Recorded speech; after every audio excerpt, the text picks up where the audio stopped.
This is the Digital Marketing Experts Podcast episode. No, why am I trying to sound like a radio announcer? Experts in the Wire, episode 53. Saul Orwell.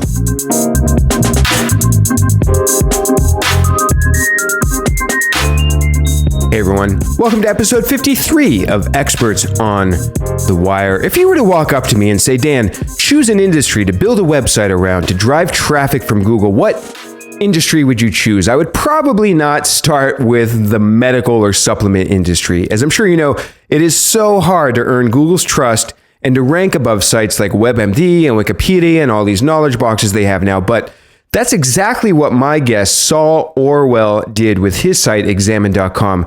They have built up examine.com to get over 2 million monthly visits in about a 4 to 5 year period. And a lot of that comes from search traffic. They rank number one for all kinds of medical and supplement keywords like whey protein and L-Dopa and vitamin D and a whole bunch of things I have no idea how to pronounce. But Saul's going to take us all the way back to the beginning of that journey, from where the idea came from, how they built and created the content, how they structure their pages, how Saul builds links. In fact, they have over 400 linking root domains from sites like Lifehacker, The 4-Hour Workweek, Mercola, Livestrong. Saul's going to tell us exactly how he goes about getting those links. And some fun little anecdotes, like something strange that Saul A/B tested and who the biggest link buyer was in the early 2000s. It's a fun, fascinating, energetic, engaging, and educational interview with Saul Orwell. I hope you enjoy it. Saul, how are you doing?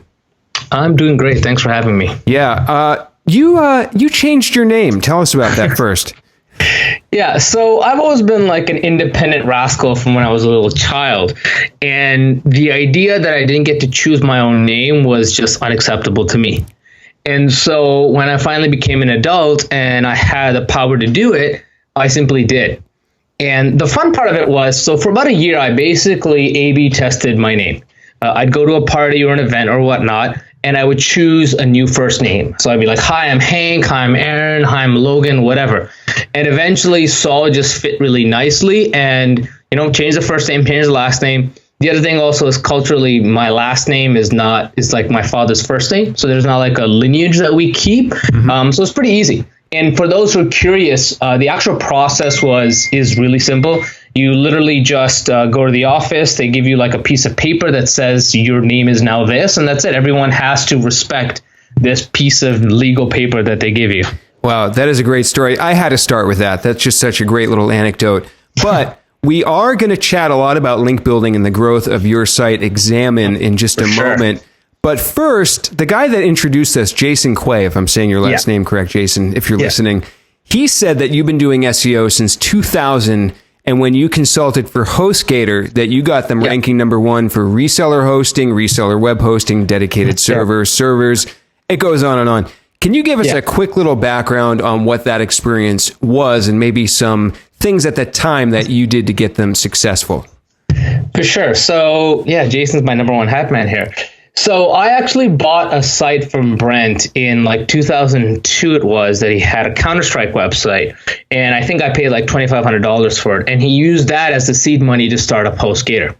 And at that time, I also had a web hosting company. So we chat sometimes about the problems of web hosting and whatnot. He obviously took it a little bit more seriously. And one of the great things that Brent did, and I just want to mention this, was before he came around, web hosting companies were not spending 8x as their affiliate payout fee. Right? Like 8x monthly. They were just giving you the monthly or 2 monthly or even half a monthly. So that's kind of why HostGator really blew up. Yeah. And so maybe like a year was later, we were chatting and I said, we've just been doing some SEO stuff. And he said, can you help me? And the beauty of this, and I love this with big brands, is it's so much easier to build links when you're a big brand. So at that time, I talked to him. I said, listen, are you going for web hosting? He said, no, you know what? Reseller hosting is actually where we make all of our money. It's larger margins. They deal with all the customer headaches, right? It's kind of wholesaling. It's a lot easier for us. And so that's why I originally targeted reseller hosting and reseller web hosting. And back in those days, this is when it was super, super easy to just buy a link and you'd rank right to the top. And I was pretty prolific. We were the first ones to buy links on phpbb.com, for example. I don't know if you remember that site. I do. It was a page rank 10. We had it on digits.com, which is page rank 9. And the way we positioned it was we only went towards high PageRank sites that were web development related. And so about what year was this about? This is like 2003 now, 2004, 2002. Sorry, my memory is a little bit foggy. Yeah, that's okay, but early 2000s. And for the listeners, Brent is the founder of Host Gator? Yes, correct. He's the founder who sold it like last year, I think, or 2 years ago. Mm-hmm. And so philosophically, this was a long time ago. How do you think, and we'll get a little more into link building, but how do you think about that now? Like, probably buying links isn't something you would do nowadays. It probably wouldn't work anyways. Yeah, I wouldn't buy links just because it's something you have to keep doing. And because of how anal Google's gotten about it, it's not worth it. Yeah. I do want to give this one little story I love saying. Everyone talks about, if you read those books, TripAdvisor was this company that was only doing originally B2B, and they decided to go to consumers, and they were a huge success. The reality is that TripAdvisor was by far the largest link buyer in the early 2000s. Anywhere I would buy a link, they would buy a link. And by no means was I some kind of big dog, right? Anywhere anyone bought links, TripAdvisor followed up and bought links. Wow. Be it Vegas Hotels, Miami Hotel, New York Travel, whatever. They were by far the number one buyer. But what they did really well was they used that to build their brand in a very intelligent way. So unfortunately, I didn't do this. So kind of going back to what you said, I wish I had done this, and I wouldn't buy links as easily anymore today. I have no links that I bought for maybe years now. But I still do think there is value in buying links, especially if it's contextual and it lets you build a relationship to kind of further things down the road. Do you think that the link acquisition was the biggest reason why HostGator ranked, or were there other things that you did at that time too? Yeah, so we definitely went and we cleaned up the website and we wrote articles and blah, blah, blah. But at the end of the day, back in the day, this is before authority rank or anything, any of that kind of considerations came into, by far buying links was the only currency you had to deal with. Yeah, it's interesting. So also give the listeners a quick little 90-second background contextually on yourself. I know you've built up a bunch of sites and companies. So give them a little background on you, and then we'll dive into Examine. All right. So the quick version is I'm an immigrant. I came here when I was 14. I've always been very independent. I've never wanted any VC. I've always been about the bootstrap life. So my original success was in online games, virtual currency, games like EverQuest and then World of Warcraft. World of Warcraft actually destroyed the market because it made it so big that all these competitors came in, the margins died out. I got into local search before Google Maps, Google Local even existed. That did really well. I was basically like a digital nomad / retired bum for about 5 years. So I lived around the States and in Argentina. And about 7 years ago, I came back to Toronto. I was a lot heavier, lost a lot of weight, and I realized these supplement companies were just ripping us off with their garbage. Yeah. And that's when I went to my co-founder. I said, listen, we have this great opportunity. There's no one like us. We can do this. So it's almost been 6 years. We generate about 2 million visitors a month now. And we're kind of considered the unbiased juggernaut when it comes to trusted nutrition information. Awesome. That's great. By the way, you give a great little, I knew you would do this because you do a lot of interviews. You give a nice little concise background on yourself. Sometimes you ask that to people and they haven't done interviews and 10 minutes later, But anyways, I want to talk about Examine now. On SEMrush, I saw 1.1 million monthly organic visits. Obviously, their numbers aren't complete and there's other traffic sources. So that does verify what I was looking at. And also I saw that, to my knowledge, you've done no paid ads, at least no PPC. Were there any paid ads at all for Examine? Or no, we've maybe dabbled like in just a little bit of like Facebook retargeting when we've done a sale or a launch, but we've bought zero ads via AdWords, and like if we were to average it out, we maybe spend $2 a day on Facebook ads. So basically none. That's great. So take us back to the beginning. I know this was around 2010, 2011. Yeah. You were in Reddit. And you saw an opportunity for a site like Examine to exist. What did you see in Reddit at that time? So I've actually been on Reddit for 10 years now. So I've been a Reddit user for a long time. And Reddit Fitness was actually kind of where I got onto my journey of losing weight. And what would happen is, people would ask the same damn question over and over again, right? So today someone would come and say, hey, is creatine okay? I've heard it's bad for my kidneys. And someone would put this awesome response, like 9 studies saying, you know what, they've done all these studies. It's okay. There's no nephrology issues or anything like that. 1 week later, someone would obviously not search the forum because that's just how people are. They'd post the same damn question. And the person who had previously responded is just too exhausted to respond again. And that was kind of the opportunity where I thought, hey, you know what? Wikipedia is a reference site, but there's no reference site where you can just go, hey, listen, leave us alone about creatine or protein or, these diet Coke is bad for you. Just go look at the site. And so my co-founder was actually a moderator in Reddit Fitness. And I said, listen, like he knew who I was. We had already met. We'd done like a real life meeting, a hangout with all these other Reddit Fitnessers. And I said, listen, you know who I am. You know, I've done my shit. You know, I'm not doing anything right now. Why don't we do this? And the bribe in a way that I did to him was I said, listen, you only focus on the research. You don't have to deal with anything else. You don't have to deal with people. You don't have to deal with customer service. You don't have to deal with emails, money, website development, everything else. I'll take care of it. But you can be the engine and only focus on the research. That's how we got started from all of this. And was that moderator in the fitness in Reddit, was he kind of a fitness supplement expert? Did he have kind of knowledge in that field already? Yeah. So the fact that he was moderator was almost perfunctory to this. It was more just that, he was someone who, the internet's full of, to be honest, full of idiots, right? People, their tempers arise or they get too angry. And so the reason I mentioned moderator is people would give him a lot of garbage, but he was very even keeled, right? He wouldn't respond in a very harsh manner. In terms of his background, he was actually finishing up his degree in dietetics, which is to become a registered dietitian. And his next goal was to then get a PhD in nutrition. And so I actually said to him, I said, listen, you can get your PhD whenever you want, but we have an opportunity to do something that's really cool. Yeah. And thankfully, he was able to get on board and, we've kind of exploded since then. So a lot of the listeners might be able to take a takeaway from, give a little bit more insight to like how some listeners have trouble, or even 100%. Myself, we're, having trouble figuring out how to spot an opportunity. So can you break down a little what you saw, like specifically in Reddit at that time? Easy as pie. The number one thing, and I mention this a lot, is if you go to Reddit and you go to Reddit, for those who don't know, is basically the world's largest message board system, right? A forum. And so there's a category or a section for almost any topic you can imagine. So for example, myself, I follow Reddit Slow Cooking, I follow Reddit NBA, I follow Reddit NFL, Reddit Toronto, blah, blah, blah. And in each section, people vote up or vote down anything they're interested in. So if you go to any of the sections, you can look at what's called the top articles. And basically you can say, hey, Reddit, what was the most popular question, thread, post, whatever in the last month, in the last year? And it is a fantastic way to research, what do people want to talk about? What do people want to learn about? So one of the top posts ever in Reddit Fitness was someone asked, hey, is Diet Coke okay for me? And I think I had like 1,000 comments afterwards about, no, you know what, it's okay. What about this? What about this? What about this? What about that? So if you're doing, this keyword research and there's a variety of tools you can use now that AdWords has kind of, handicapped it. But to me, the best way to research is go to Reddit and see what questions people are asking. Yeah. It's like a pure fire hose of information and questions without it being censored by anyone. So that's my recommendation for Reddit. Use it as a research tool.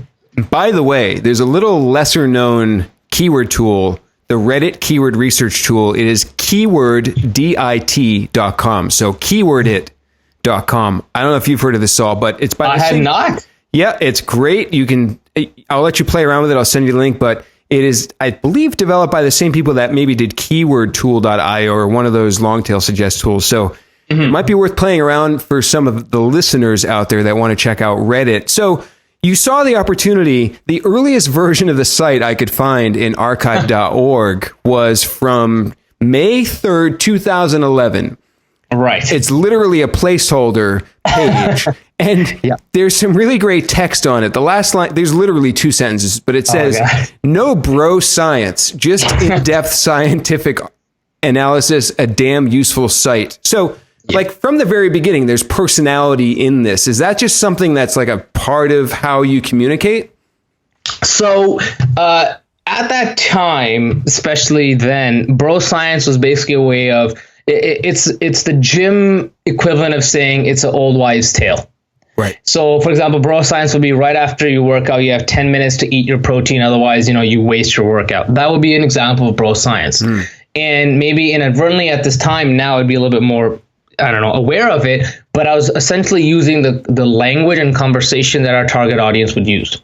So when we started, we were actually only bodybuilding supplements. I think we had like 10 supplements. Then we expanded into fitness supplements. Then we expanded into general health supplements. Then we expanded into nutrition. So we focused heavily on our niche, and that bro science and evidence-based and all that kind of stuff, that was the exact lingo they used. And because I was in that field or kind of in that area, that was just a lingo I would use with a buddy of mine to explain to him, hey, this is why you should use examine.com and not some other website. And a month later, you already had content. So was it the moderator that was creating all that content? How did you get that content in the first month? Yeah, so he was my co-founder, and the way again I proposed it to him was like, listen, you only have to do the research. So that entire design you saw and the website and all the development, that was all me. All the emails, any quote unquote marketing, any kind of outreach, any editorials, all that stuff was written by me. I was also his editor. So basically, he would just write stuff, and the dude's brilliant. Like, he's this muscular jack nerd, and he would just output volumes and volumes of content, and I would just edit it. But because it was, so I don't know if you or your visitors have read Deep Work, but the idea is, right, you focus on the one thing and you get into this flow state, and the amount of productivity and work throughput you have is amazing. And that's what he's able to do. Because he had no distraction from anything else, the amount of content he was able to generate was massive. And what was his life situation to do that? Did he have a job? Did he take a month off? Like, how was he able to dedicate all that time? Did he get paid for that, or? Yeah, so he graduated and I basically paid. And our original agreement was basically, hey, listen, I'm going to pay you like a baseline of like $1,000 a month. And then as we make revenue, I will basically give you 90% of the revenue until it's like a livable wage. And so I had to go into my own pocket. And obviously, even the domain examine.com was something I had to put out of my own pocket. But it was a worthwhile risk to me, right? My viewpoint was, listen, even in a year, if I shelled out $15,000, let's say, to him, and it hasn't worked out, that's okay. And I'm not trying to be like indifferent to the amount, but the upside was so massive that it was an acceptable risk for me to take. So I wanted to ask, and I want to then tie this into the link building side of things. Yeah. Overall, putting it into context before we dive into the tactics of the links, how much would you say of this site's success has been on the shoulders of finances and funding and budget versus just pure hard work and elbow grease? Oh, yeah, easily elbow grease is maybe 95% of it. The revenue or the funding, if you want to call it that, was basically just paying for my buddy's salary, right? Yep. I'll call my buddy now, right? His quote unquote salary, which again, $1,000 a month is essentially not that hard, right? And if I didn't have the money, I would have been willing to work somewhere else to get that $1,000 to get him in. Or knowing his personality, again, just the incredibly high throughput, I would have taken on a job to fund him to be able to work on the project more than I would have funded myself. It was just honestly, we knew what we were going to do. We didn't deviate from it. We didn't try to talk about nutrition originally. We didn't try to be coaches. We didn't try to be consultants. We said, listen, we're going to attack bodybuilding supplements like no one else has before. And by the time you read it, you'll be like, there's no doubt that these guys are the authority. You visit our site, you read our shit, you're like, there's no doubt these guys know what they're talking about. Yeah, and I think you may have mentioned that as a bit of a strategy on Pat Flynn's podcast, Smart Passive Income, where you talked about focusing on that one core thing and not getting distracted by others. But now if I fast forward the site and look at the content there's a lot of content. It's about 7,000 pages or so that's indexed in Google. And what I'm seeing is the supplements content gets the vast majority of the search traffic. I see that in SEMrush. So is it, how are you creating content now? It's obviously, well, I'm going to guess it's more than just your buddy creating the content. So what's the process for content creation now? Because this is medical, like it's so hard to rank medical content and to look trustworthy and authoritative for Google and for users. So how are you approaching the ability to go at, like, you ranking for vitamin D, number one. I type vitamin D, you rank number one. How are you doing that? So a few things to consider in this. So one of the first things we did was, most people in fitness are very personal brand oriented. You look up anyone in fitness, it's about their names. Oftentimes they'll have the word systems or fitness or whatever behind it. We went generic with examine.com because we knew that eventually if we wanted to be taken really seriously, it would be the brand that's taken seriously, not our personal name. Now, was that harder to develop in the start? Absolutely. But once examine.com became, reliable, it was not that hard. Secondly, the reason why we rank higher in supplements versus, let's say, nutrition right now is twofold. One, as I said, we originally focused only on supplements. Our own foray into nutrition is still maybe like 2.5 years old versus, 6 years for the supplementation. So the nutrition side will eventually catch up and likely even exceed it. Secondly, obviously, there's more competition in nutrition. There's more competition just because the search volume for something like diet soda is massive relatively to any supplement. Then again, like if you look at our search console, like, you know, I think our top 100 keywords are all 100,000 plus impressions or some ridiculous number. Anyway, so the focus was building on the brand. Now, with that said, and this goes back to link building, this goes back to everything. There's two sides going on. One, I was building relationships with everybody. And a big thing we did was we said, listen, we're going to be Switzerland. We're not going to take any sides. We're not going to endorse anyone. We're not going to partner with anyone. We're going to live in our own realm. And what made this really powerful is because we said we're not dealing with any supplement companies, other people opened their doors to us. And because we weren't doing any coaching, registered dietitians and personal trainers loved linking to us or talking to us because they knew we weren't going to take their clients. Right? We became more symbiotic with them than someone who was a competitor to them. Like from that, like I know the editor-in-chief of Muscle and Fitness and Men's Fitness really well. I know maybe like 8 different editors at Men's Health. All these organizations, because they knew we were not competing with them. Right? We weren't talking shit about, hey, this magazine sucks. You know, because, you know, it's an easy way to get traffic. It's an easy way to get attention to talk shit about someone else. But instead, we said, you know what? Like, you do you, we're going to do us. And we're not going to like go attack you guys as long as you don't edit what we say. In terms of the actual research, the team has definitely grown. So actually someone else now runs the company. There's basically 3 of us. I am, you could say, a co-founder. There's Curtis, my original co-founder, who does a lot of the research, and there's Kamal, who kind of runs the company. And Kamal is basically, he was on the vitamin D task force, and basically he is in charge of content. And what that means is the process is one of our researchers does their research. It goes to a bunch of editors. The editors go over it with the researcher. Then it goes to the copy editor, and then it's churned out. Now, it seems a little bit convoluted, but it's just basically how the scientific process works. Someone does research, someone else looks over it, they modify, they critique it. It goes to someone just to clean up the language. Boom, it's published. So it's not as complicated as it may seem. We've obviously been a little bit slowed down because obviously we have to be a little bit more responsible about what we put out. And the other thing I did want to mention is you mentioned we have 7,000 pages. Google, you know, tends to obfuscate the actual number. We have maybe only 800 or 900 real pages, which 400 are actually developed. I'd say 400 are actually developed.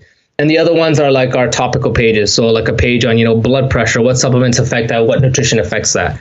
So we've focused very heavily on, we're not going to go for every single keyword imaginable. We're not going to generate a ton of pages. Instead, our pages are going to get so many links and be so trusted and have massive time on site and, you know, amazing bounce rates that is what's going to take us straight to the top.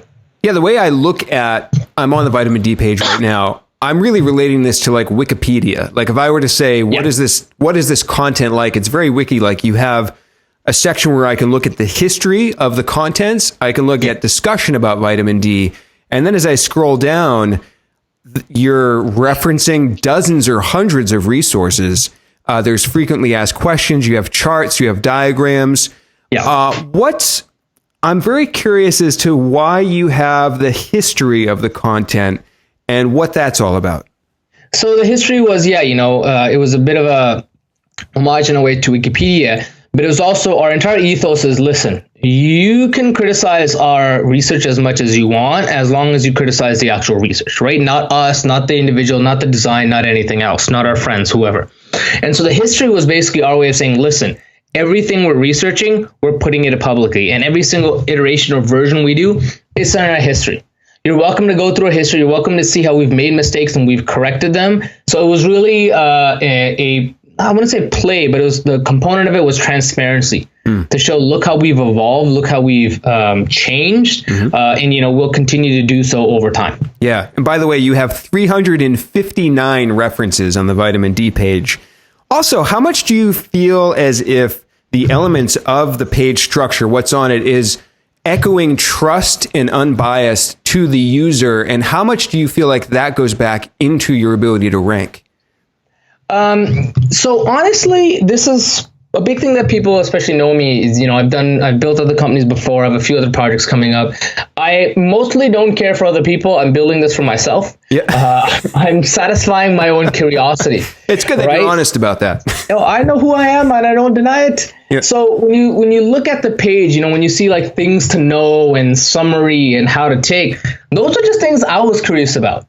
So originally, for example, when we started, green tea was a bit of an inhibitor to fat absorption, and vitamin D, for example, is a fat soluble vitamin. And so my thing was, hey, you know what? Things to note: don't take it with fish oil because they'll cancel each other out. We later on found it was different mechanisms, so it was okay. But it was all for my own curiosity. What just happened is, as we evolved, people really liked it. People really responded to it, and we kept it. So I wouldn't say necessarily that we did it in a very strategic sense, but in a way we did because we were our own customers, right? Yeah. Too many people aren't their own customers. We use this site more than anyone else, obviously. We are our own customers, so we built it from that. Right. And I think, yes, that like those keywords of what does it go well with, or don't confuse it with, or, how to take, those were just keywords that everyone else was also using. I mean, our first initial spike when we first started, right, we're getting maybe, let's say, 100 visitors a day from Google, and then we suddenly spiked to 1,400 one day because Dr. Oz mentioned raspberry ketones, and we ranked like 5th for raspberry ketone dosage, and we spiked to like 1,400 visitors just that one day, or through Google, right? Yes. And it was because we were using obviously the same language that everyone else was going to use, and it just kind of worked out from that. Yeah, it's so interesting. I mean, it's the classic case of like 37 Signals now, Basecamp building the software for themselves first. Exactly. But the cool thing there is you're still building it for people. It's just you, rather than the mistake people make is they try to build it for Google and try to get it to rank, and then they don't understand why it doesn't rank. So at least you're still building it for a human being, I think. Yeah, I mean, if we were to build it for Google, we'd have 10,000 more pages as frequently asked questions. Right. We would spin off, like creatine alone could easily spin off 150 pages. Is creatine bad for me? Is creatine bad for my kidneys? Like so many more. Now, the most popular ones we have taken out because we get asked them so often. Right. But I mean, if you put into those various like question keyword suggestors and you put in creatine, my God, they'll suggest 200 different pages you can generate just for creatine. And I think we have maybe like 13 FAQ questions or something like that for creatine. So, we built it out for ourselves and we said, this is how we would use it. And it's worked out for us. Yeah. Let's talk about links. So when I go into Open Site Explorer, it says you have about 406 linking root domains. Domain authority is 64. The site's not that old. It's maybe, for intents and purposes, 4 years old, 5 years old. Yeah. So that's a great link building success when it comes to SEO. And when I emailed you, you said, honestly, you said you wanted to talk about the grind of getting links and how it ties into networking. A lot of emails, 100%. A lot of time, but it adds up really nicely. So let's start with the networking component. What did you mean when you said that link building ties into networking? Okay, so here's an example.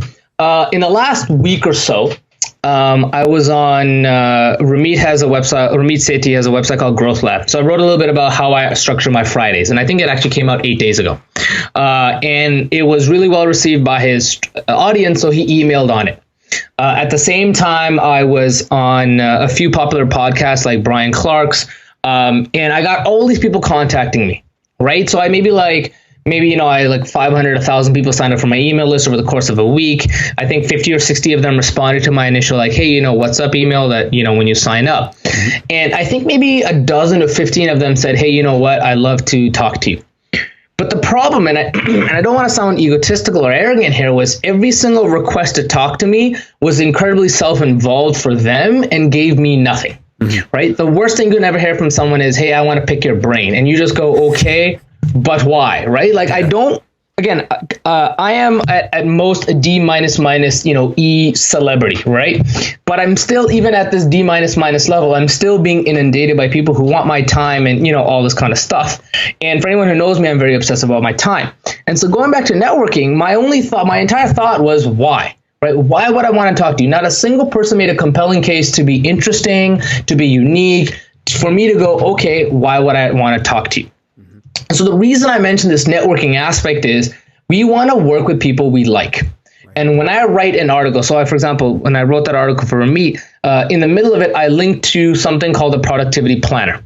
And my buddy, the guys who made the 5-Minute Journal, which, Tim Ferriss and all these other guys talk about all the time, they're the ones who made the productivity planner. And partly I linked to it, I'll admit, because UJ is a buddy of mine. Alex is a friend of mine. UJ is a really good friend of mine too. But I also liked it. And that's kind of where link building and networking start connecting is you want to help people you like. You want to help people you think of. Right. So when it comes to the world of nutrition, there's actually 95,000 registered dietitians in the US alone. Right. Wow. Another 10,000 in Canada. So if we're competing against 100,000 possible expert sources that someone who's writing an article can use, why would they use us instead of someone else? Right. So that's how it all starts linking together. Now, let me give you to go back to the Ramit post. Right. So it was about productivity and about how I structure my Fridays. So before the article even came out, I researched productivity articles, and my top 10 that I read that I really enjoyed, I emailed them and I said, hey, listen, I really enjoyed your article. Listen, I'm writing something. I've been doing this for a while. It's going to go up soon on Ramit's site. I'd love to show it to you and get your thoughts. Almost every single person said, sure, let's do it. When the article went up, I emailed them and I said, here's the article. So I think maybe 8 of those, I think it was 11 people I contacted, 8 of them tweeted it. 3 of them ended up actually including it in their link roundup or whatever. And one of the people turned out to be on lifehacker.com, and he wrote an article about it on lifehacker.com, linking to my website. Boom, there's a link right there, and linking to Ramit's article. But subsequently then what happened was after that article went up, I also kept an eye out to see who was linking to it or who mentioned it on Twitter. And anytime someone did, I would reach out and I would say thank you. And subsequently, 2 of them, for example, one of them had written an article, a link roundup on psychcentral.com, which is another established website. And I emailed her and I said, hey, you know what, Alicia, I just wanted to say thanks, for adding this link. If I can help you with anything, let me know. And she responded saying, listen, I love writing. I love covering stuff like productivity. I know you've done your stuff. Anytime you write something new that you think my audience would like, let me know. Boom. There's another possible future link from Psych Central. Another guy actually turned out to be a New York Times editor for one of their sections. And he said, listen, we write about productivity. Maybe we can collaborate in the future. Boom. There's another possible link. So the problem with link building that I find is that people just go in for the ask, or they do those stupid expert roundups, which is just anyone who's got any level of modicum of intelligence knows. Anytime, I got to be honest, anytime someone shares one of those articles on Facebook meaning, hey, look, I'm one of those top 100 experts, I'm like, no, you're not. Just by the mere fact that you shared that article, you're definitely not. Right? But it's this, by building these relationships, by showing them, hey, I'm not a weirdo human. I've got my own other random interests. I have an audience, which definitely helps, right? Being verified on Facebook and Twitter definitely makes life a little bit easier. I have a Wikipedia page if they search me that definitely makes life a little bit easier. But the baseline is I show them I'm a cool person. I know my stuff, and I was appreciative of the fact that they did link to something, even if it wasn't my site in this case, by showing that appreciation. So now in the future, that's how I can develop links, right? That's how I can write about productivity and SJO and get a link from Psych Central or get a link from New York Times. And not to sound, again, arrogant or egotistical, but I am one of the most connected people in fitness because that's exactly what I did with Examine.com. All these articles we've written for every single men's or women's health or fitness magazine. We've written for other ones that are not fitness. We've written for The Guardian. We've written for Mother Jones, all these, because there's this reputation that we have of, listen, we're easy to work with. We're not a hassle. We're not a headache. And they know that our stuff is reliable. But the only reason we even got to that level was because we put this effort to say hello, right? There's a lot of garbage out there in fitness. There's a lot of garbage in any industry, entrepreneurship, nutrition, fucking SEO, link building, right? So if you read some cool article and you just reach out and say, hello, done. That's how I connected with Brian Dean. He tweets a lot of my articles just because I read his stuff. I really liked it. It's no nonsense. And I just emailed him like, yo, Brian, really enjoyed your stuff. And, I've been around for a while, blah, blah, blah. And he responded and done. Yep. Right. So sorry, I almost went on a bit of a rant here, but that's kind of how both of them connect, right? It's that link building is too often treated as some kind of individual thing that you hire out or outsource, you do content marketing, which is a very valid way of doing it too. But my viewpoint is, listen, I'm going to put in the effort. I'm going to get to know people because it yields so many dividends. Yeah, I love the rants are totally fine, by the way. Yeah, okay, awesome. This one last example was in 2015, in December, I wrote an article about readability on SJO. And on December 22 to 23, I emailed, it was, I think, 69 different people who I had read about writing about typography or web readability or whatever. I had, I think it was a 68% response rate to these cold emails I sent out. Not just because I wasn't like each email, I must have spent like 30 hours sending these 69 emails or 60 whatever emails it was, right? That's a lot of time to send out just that many emails. But I'm not a shotgun here, right? We're a rifle. We're building connections. We're showing them, hey, I didn't just read this one article and decide to suck up to you hoping one day you'll link to me. It was, no, I really liked your stuff. And so two real examples out of these original cold emails was, one of them turned out to be Joel Falconer, who's an editor at SitePoint.com. I wrote an article for them about like 5 lessons I've learned over 17 years of entrepreneurship. Boom, I got a link there. It got a lot of love. It got me a lot of traffic. And another one of those guys was Tommy Walker, who had written an article for Conversion Excel. And now Tommy is in charge of Shopify's blog. Shopify happens to be in Toronto. So now him and I converse. And next time he's going to be in Toronto, we're going to hang out. And, we can possibly discuss me writing for Shopify or whatnot. Yeah. It's this part of networking that leads to these links from these high authority websites, right? That's why I've been in, like, the editor-in-chief of Entrepreneur Magazine is a buddy of mine. That's why I've been in Entrepreneur and Forbes and Inc. and Success and all these other ones, is because I built a relationship before I went, hey, man, link to my stuff. Hey, man, link to my stuff. So... Yeah. There's a lot to unpack there, and I want to break down a few elements, but let's take it back. Imagine somebody that doesn't have the network that you have, that you've taken so many years to build up.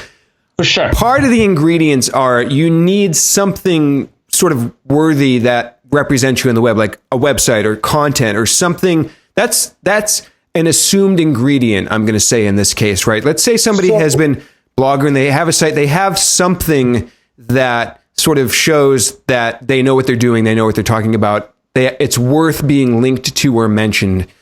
What are some of the things that they can do from that point, steps to take to maybe develop these initial connections? Okay, you know what? Honestly, I don't think you even need that. So I've been now, like, in terms of major industries, I've been in online gaming, which has nothing to do with local search, which has nothing to do with, let's say, nutrition supplementation, which generally has nothing to do with entrepreneurship. There's a lot of entrepreneurs who are very much into fitness. For example, let's say Ramit. When I broke into fitness, when no one knew who I was, before I even legally changed my name, when I was Ahmed Farouk, when I was emailing people, I was like, okay, what is a skill I have that people in fitness don't have? And for me, it was web development. So if I emailed someone like Eric Cressy, who you may not know, but has got a huge audience, like he's got a couple 100,000 fans, he's a regular columnist for Men's Health. He basically, his thing is he trains professional pitchers. That's his thing, right? Actual pitchers. I think one of his guys actually just won the World Series this year. Anyway, or last year. So I emailed him and I said, hey, listen, you know what? I had this shoulder injury and you had this thing on shoulders and it's really good for me. I was looking through your website and hey, this was a little bit broken. You may want to fix it and this is how you do it. He responded within like 24 hours going, thanks, I'm on it. So there was no thing me showing off, hey, look, my huge audience, or look how brilliant I am, or look at these great essays I've written. I was like, what is something that I have a skill that they don't have a skill in? Yeah.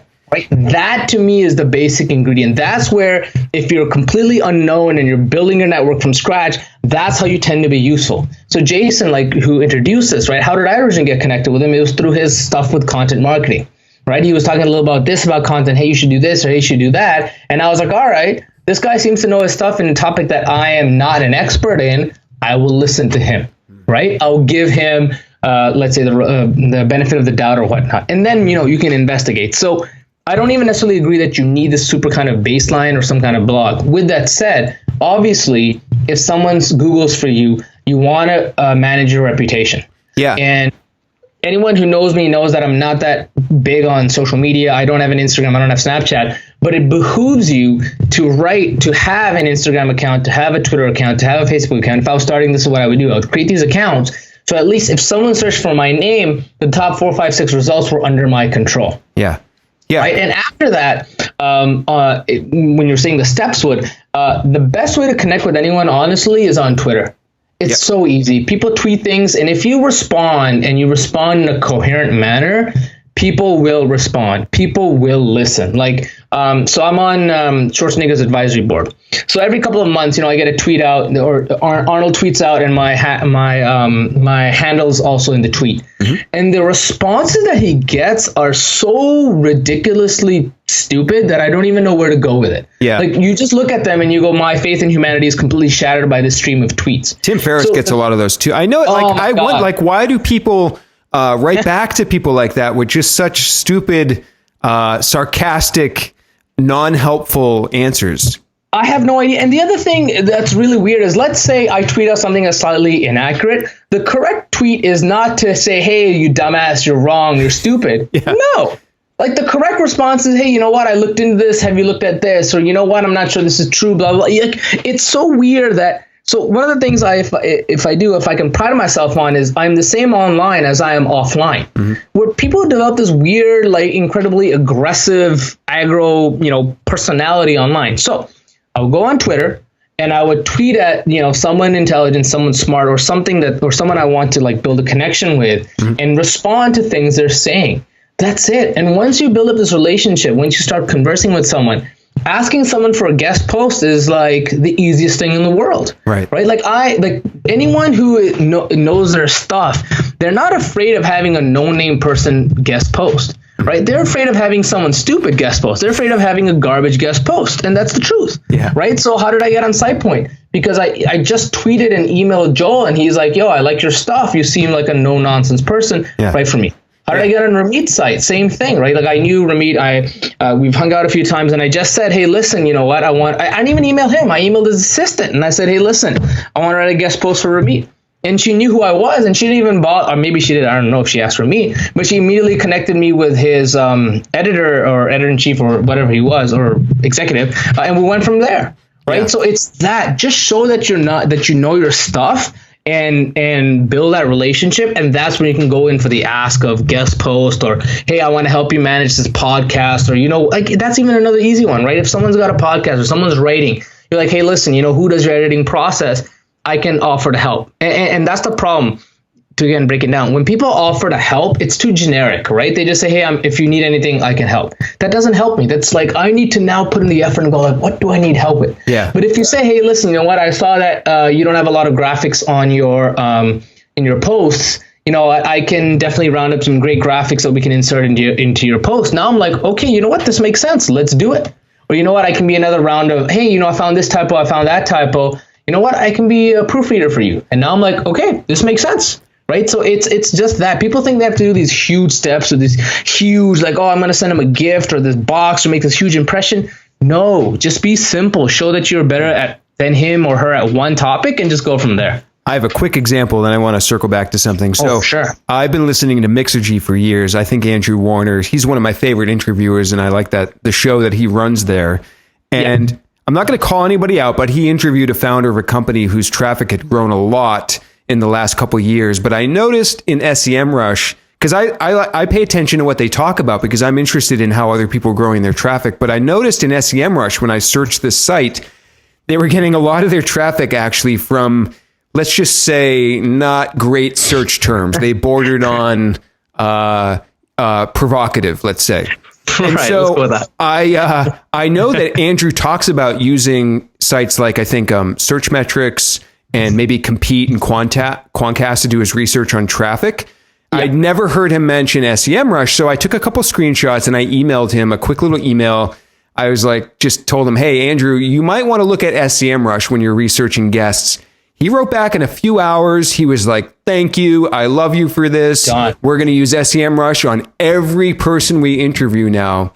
Oh. And that was it. I mean, there's nothing, but that's kind of the start of sort of a discussion or some sort of way that I can help somebody like him out and sort of build a relationship. But I want to circle back to something really important that you mentioned, was you're following up on stuff that you publish or stuff that you've done to see who's reacted to it for 100%. A way to reply. And I think so many people drop the ball on this. Can you explain a little bit more what you're doing there? Like, if you publish something, how are you following up and noticing who you can then further a relationship with or reply to what they've done to you? Oh, yeah, absolutely. So easiest, obviously, just Twitter search. So Facebook used to have their search open. They've since locked it down, which is super annoying. But even if you just put in Twitter search, you just put in the URL, you can instantly see who's talking about whatever whatever you've written or whatever's out there. And then subsequently, I use BuzzSumo. Just in case. Sometimes Twitter search is a little bit weird or peculiar, just in case I miss somebody. But then BuzzSumo uses Majestic, or you can use obviously Ahrefs or whatever to see who is linking to the content that you published. So when I found Psych Central, for example, that was through Majestic that I saw that Alicia had linked to my article on Ramit that I could say, hey, what's up to? I mean, it's not that big of an investment. Again, it's not like I'm watching it like a hawk. Honestly, if you do it once a day, once every 5 days, it's not like someone's going to think, hey, man, you didn't respond in 5 days, go to hell, right? They'll be like, all right, this person must be busy or doing some stuff. That's why they didn't notice. So, again, it's not that hard. Just showing appreciation, because here's the thing, right? We're putting out, everyone, as I say, putting out content, putting out volume. The fact that someone takes the time to say, hey, thanks for spreading it, because, again, they are spreading it to their audience, that matters. With that said, if anyone is following 100,000 people and they have 100,000 followers, I never respond to them, because that's just an exercise. And like, I don't want to be associated with people that are just following every single person back or have got all these followers. That's just my style. I make it a point to usually respond to people I would want to have a conversation with. Right. Like, as I said, like when I was building examine.com, I'm incredibly selfish, right? Like, I value my time. I value what I'm doing and all that kind of stuff. Sorry about that. It's okay. So it's would I want to know this person or not? Right. So that's kind of my ethos or my viewpoint when doing stuff like this. One sort of hidden element to kind of everything you do seems to be storytelling. When I was researching you, all the articles, they had an element of you telling the story of you and or your businesses, websites, companies. Is that something that just comes naturally to you? Have you kind of consciously said, okay, I'm going to work in a story to what I'm doing to help get people kind of attracted to what I'm doing? Or is that just something that's natural for you? Oh, man, Dan, you're breaking me down. I used to be, as I mentioned, I was quite the portly fellow, and I was incredibly shy. I was a very prototypical computer engineer, right? Very shy and all that kind of stuff. And one of those things so eBay's, like I mentioned, TripAdvisor story, right? eBay also had that famous story back when it first started about the Pez dispenser for the dude's wife and whatnot.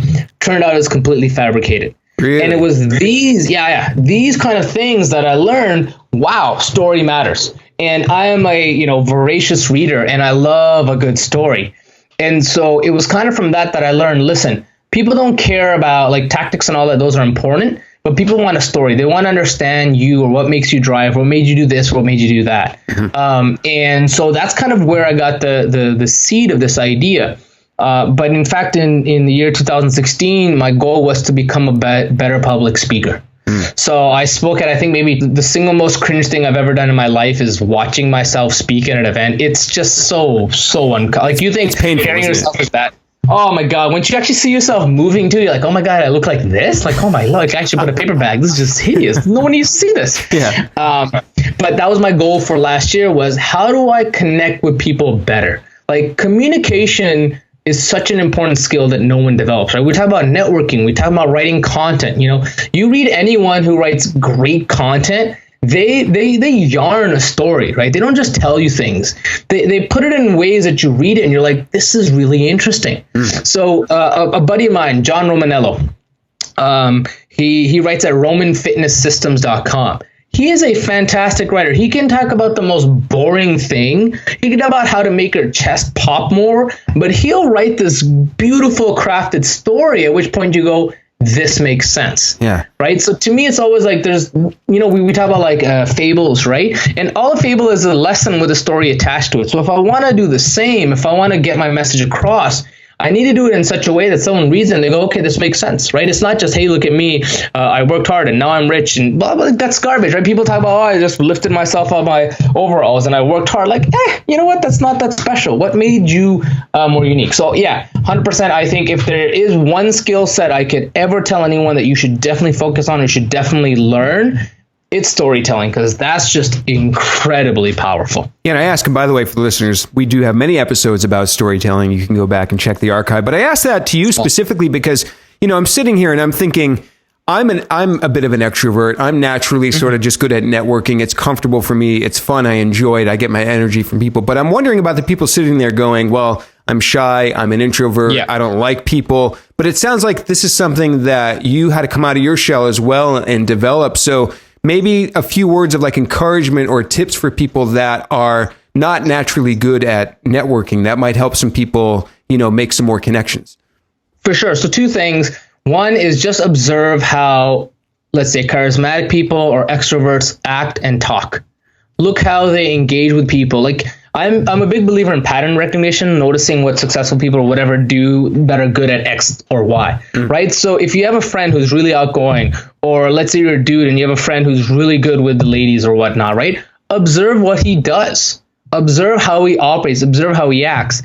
And then the other thing I did was, I just memorized what to say off the bat, right? Most people are introverted or who are a little bit shy. The hard part is like the first 2 minutes, right? And so here's the honest truth. When I first started public speaking, I would take a half shot of liquor about 10 minutes before I went on stage because the first few minutes were always the most petrifying. Yeah. And then once you're kind of in the groove, right, then it's no worries. And you're like, okay, I'm having conversations. This is not hard. Yeah. So when I was trying to break out of my shell, when I was trying to meet new people, I would just have like little things memorized.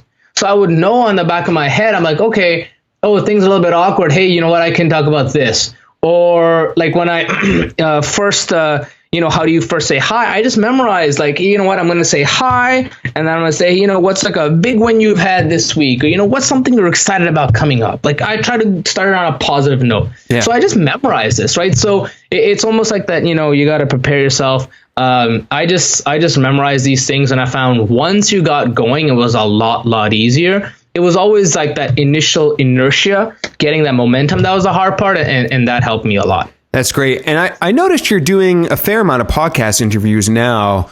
Why is that? Are you finding that they're bringing value to you and spreading your site and your message and everything? Yeah, I think in a podcast, you really get the value of the person's kind of personality or their style. Yeah. So the other thing about me is, I've now been at this since 1999, so 17 and a half years. And like I was underground until maybe a year and a half ago. No one knew who I was. I was just doing my own shtick. One of the things I've always done is I've made my guys famous. So on examine.com, everyone thinks Curtis and Kamal are the guys who own the company. No, most people don't know I exist, and I'm okay with that. But the reality happened was, I'm an acceptable entrepreneur, but there's all these people out there who talk about entrepreneurship who've never done anything, right? Like there's these guys who are all bluster, who got 200,000 fans and blah, blah, blah, but they don't know anything, right? They have no experience. They haven't done legal. They haven't dealt with HR. They don't have any of that. And I used to complain about guys like this, right? I'm like, oh man, they're the worst and whatnot. And eventually something happened to me where it just finally became, I can't just complain anymore, right? Like part of my story that you mentioned is that, I am an immigrant. I am living the dream. I have this huge sense of freedom and time that I have. But how could I, in good faith or good conscience, not say anything when I had the time and opportunity to do so? And that's kind of how it got started. And that's kind of why I even got into the space of entrepreneurship. And when you speak of podcasts, I've learned that, versus my writing, which is, you're putting the tone in your head or you're thinking about how I am or whatnot. In a podcast, you're hearing my personality. You're hearing the kind of person I am, if I'm serious, if I'm irreverent and whatnot. And I think a lot of that gets lost when you use text. I agree. That's why I'm doing a podcast. Exactly. So circling a little bit back to Examine, in terms of traffic, marketing, SEO, for a site at this level now, 2 million visits a month, 64 some odd domain authority. What are you thinking about to get it to the next level? So we get I think yesterday we got like 48,000, 45, 50,000, whatever, visitors from Google, right? Which sounds like a lot. But I have friends. So a friend of mine, he ranks number 1 for coconut oil. He ranks number 1 for green tea. His website gets about 250,000 visitors a day from Google. Yep. The largest gaming site I had, I think it was at about maybe like 150,000 visitors a day from Google. So the thing is, like, it seems big and it's all very relative. We could go a lot bigger. So we may be number 1 for, let's say, vitamin D or green tea or whatnot. But what about Garcinia cambogia, which is the fat burner that Dr. Oz is always talking about, right? What about melatonin, which gets over 1 million search views a month, right? So it's those kind of words that I think are far more important for us to target, for us to think about, then instead of thinking about, oh, where can we go? Like there's so many keywords still for us to attack, for us to go after, that to worry about, oh, we're too big or anything like that is almost, not worth our time. Like if I look at the impressions right now, melatonin generated 400,000, Garcinia Cambogia is at 400,000, magnesium's at 300,000, vitamin D is at 280,000, right? There's like 15 of these that are at 200,000 alone that we have impressions for. So we could definitely rank higher for that. And the way we're going to operate on that is I'm a big believer in authority rank. So, we've been in Mother Jones or Guardian, all these major ones. I think we've also been in New York Times and Time once, but how do we get in it again? Right. How do we get 6 different links from Time magazine? How do we get 8 different links from New York Times so that Google, when they're indexing it, they're like, okay, these guys are a legitimate resource that's constantly being referred to. We need to use them. So that's kind of the mindset that I have for our future SEO growth.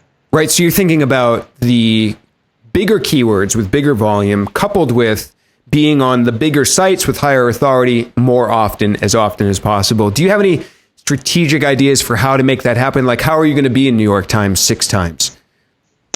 So again, it goes back to networking. Honestly, right? If you know a reporter, and so we are obviously kept abreast with whatever the latest research is, right? But to the equivalent of someone else, we could say it's the latest news or latest happenings. So if a new study comes out on fish oil, we can go to a reporter and say, hey, listen, this new study came out on fish oil. This is what we've analyzed, or this is what my thoughts are. So when he or she writes an article on fish oil, and if they think it's pertinent, then we become the expert source, right? Then if they're talking about fish oil, then they can link to our specific fish oil page and say, examine.com found that while this study may show that it's good for you if you're lifting weights, and I'm just making this up, 30 other studies show that it actually makes no difference when you're lifting weights. Boom. There's our specific deep link to fish oil. So again, it always to me goes back to relationships. And extending that analogy for entrepreneurship, for example, if I'm talking about entrepreneurship, so how do I get a bigger reach, or how do I get more links for that? It's the exact same thing. Somehow I've become like the token 30-plus-year-old for millennial articles. Yeah. So I think I've been like 7 different millennial articles. Like the last one was like on Forbes and how to deal with millennials. And I'm like, I have no idea how, or at 30, I'm almost 34, how I'm just on the cusp of millennialism, I guess. Yeah.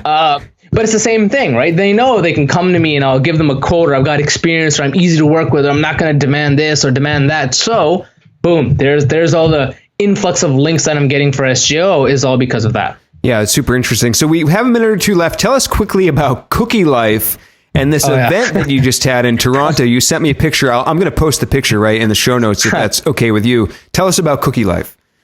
Okay, so this goes back to Facebook and Twitter, especially on Facebook. Most of these guys, so I've had a lot of guys, again, not to sound too egotistical or arrogant, I have a lot of influential people message me or email me and say, hey man, how do you get this amazing Facebook traction, right? How do you get so many people commenting and likes and blah, blah, blah? The problem with stuff like Facebook that most of the people in entrepreneurship or a lot of things do is they only talk about their authority, right? They only talk about look at this or look at this or look how great this is, or oh, we're doing amazing, or here's a stupid motivational quote I've got for you today, or here's this inspirational image. But they never talk about themselves, right? Social media is supposed to be about yourself. And so on my social media, if you ever go, especially on Fridays, I'll write some opinion of mine that people may not like. I make fun of random things. I talk about things that are in my head. I talk about how much I hate raisins. Raisins are just disgusting. People who, Dan, I hope you don't like raisins because it's just, I don't even want to talk to you anymore. We're not going to talk about that. Cancel the whole interview. Exactly. This is over. I'm hanging up. But so, I talk about all this stuff. And one of the things I talked about was how much I love chocolate chip cookies. I just talk about it all the time. Or it just, it comes naturally in the conversation. Literally, I'll sit on maybe I'll post maximum once a day on a weekday. And I'll be in front of Facebook. And I'm like, what's in my head right now? Let me just put it out there. And so because of my love for cookies, last year, early in January, we had this thing called a chocolate chip cookie off. And basically, because of some shit talking between me and a few other people, and again, people were watching, right? We were like, okay, we're going to have a blind taste test for cookies. And other people started chiming in and said, hey, you know what? I can make great cookies. And I said, all right, you know what? Come join us. So we had 18 people at this one event. But what's amazing and awesome about this is after the event happened, and it was just like an informal thing, we're all just having fun, I posted a picture of it. And other people started commenting saying, you know what, I should have come, or you know what, I wish it was there. I can make better cookies. Now, this is usually where the story dies. But being the kind of person I am, I said, you know what, prove it to me, mail me your cookies. So in the year 2016, I had 76 different people send me chocolate chip cookies in the mail. Well, maybe like 10 of them were Torontonians, so they brought it to me, but otherwise in the mail. And what's amazing is it's not even just cookies anymore. I've got a whole apple pie. I was telling you, I just got peanut butter, both one smooth and one crunchy this week. I've had like Levain Bakery, which is the famous cookies in New York. I've had multiple people send me their cookies just in the last week. Actually, I had 2 different people send me Levain cookies. And so what's happened and what's great for this is it all happened organically. It wasn't some kind of master plan I had. I use the hashtag Cookie Life as kind of an ironic joke, and now it's evolved into people tag me with cookie stuff all the time. Yeah. And again, I was talking about networking, and my networking isn't, hey, Saul knows web development. No, my networking is, man, I hate raisins and I love cookies and I have opinions on all these different kinds of things and I love the NBA, blah, blah, blah. That's how I stay on top of mind. Yeah. Right. And so I was telling you, tomorrow is our next chocolate chip cookie off. And I was able to convince 28 professional bakers in Toronto to come to this cookie off. And part of it goes back to what I said, right? Networking. Yeah. I said, hey, what's up? We're going to do this cookie thing. Here's a few like mutual friends that you and I both have that are in the restaurant thing. It's not too serious. It's all for fun, but we'll have decals and we raise money for charity. It'll be great fun. Yeah. And they're like, sure. So we have about 100 people showing up tomorrow. We have 28 professionals. We have another maybe 15 to 20 even amateurs making their own cookies. We had just before I got on this, the best chocolate maker in Toronto, arguably in the world. She gave us 4 liters of her hot chocolate mix. It's just delicious dark chocolate. It's just become this ridiculous thing. But again, it was more, always about how can I connect with people? How can I have fun with them? Instead of, hey, man, I think I should be on your podcast and you should link to my site, but use this keyword or whatever anchoring text you want to use. Yeah. That's the cookie life. That's sort of a networking secret, right? Is to go to outside of the business circles, but you're naturally going to make business connections and that's going to lead to things. So I love the cookie thing. If I could just hop in a plane and fly to Toronto and be there tomorrow and eat all those cookies, I would. That looks delicious. That's awesome. Do you know Manish Sethi? I do not. Okay, so Ramish's brother, Manish, has this Pavlok thing. He's flying in from Boston just to attend this chocolate chip cookie off. And I think there's actually a few people for next year's chocolate chip cookie off. And you're invited too, Dan. It's the third Saturday of January 2018. You are more than welcome to come join us in our chocolate chip cookie off in Ganguly. Well, I'll be there, and you plan way ahead. Totally. So I learned, right? But this is one of those things you learn that people who are bakers and chefs, Christmas season is their most intense season. Right. So their actual holiday is usually the first 2 weeks of January. Yeah. So I would have actually had 35 to 40 professionals if I'd done it 1 week later because a lot of them are on vacation still. Yep. Did you learn? Anyway, so that's why I already know it's going to be the third instead of the second Saturday of 2018. Anyway. Well, that's great. Saul, this has been a great interview. I hope the listeners take away a lot of stuff about cookies, links, about networking, about all that stuff. But tell everyone where they can find you online, on Twitter, on Facebook, your websites, and everything like that. For sure. So I am at sjo.com. You can find my Facebook and Twitter on it. I tend to love having a conversation with interesting people. A lot of what I write about is not just about entrepreneurship, but just whatever's in my head, kind of productivity or other thoughts, media manipulation, stuff like that. I had an absolute blast. This was a lot of fun, Dan. Thanks for having me on. Yeah, thank you for joining us, and we'll see everyone next time on Experts on the Wire.